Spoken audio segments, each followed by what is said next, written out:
Pinaiimbestigahan ni dating congressman at retired Colonel Bonifacio Bosita ang alegasyong umiksena at nanigaw daw siya sa Davao City Hall.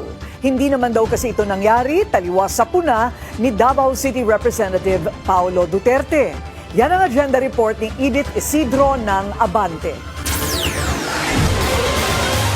Sinagot na ni dating congressman at retired Colonel Bonifacio Bosita ang paninita ni Davao City 1st District Representative Paulo Pulong Duterte sa umano'y pagtaas niya ng boses sa ilang empleyado ng Davao City Hall. Sa pahayag ni Bosita na siya ring chairman ng Road Safety Advocates of the Philippines and Real Service Advocates of the Philippines.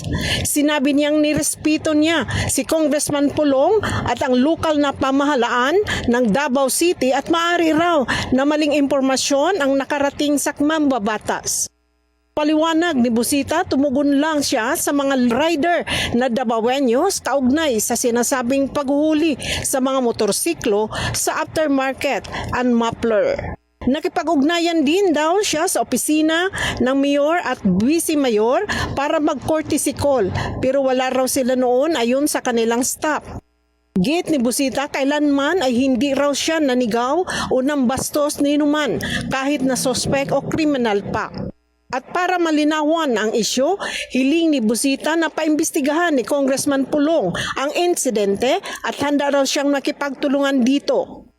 Kapag mapatunayan sa investigasyon na mali siya, handa rin daw si Bosita na humingi ng tawad sa mambabatas at sa mga Davaoeños.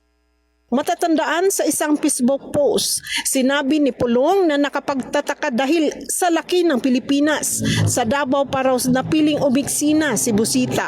At kung gusto raw ni Bosita na isulong ang kanyang advokasya, dapat idaan ito sa dialogo at hindi sa drama. Sinabi rin ni Duterte sa post na bukas ang lokal na pamahalaan sa konsultasyon pero hindi sa sigawan at kayabangan. Si Bosita ay dating kinatawan ng One Rider Party List.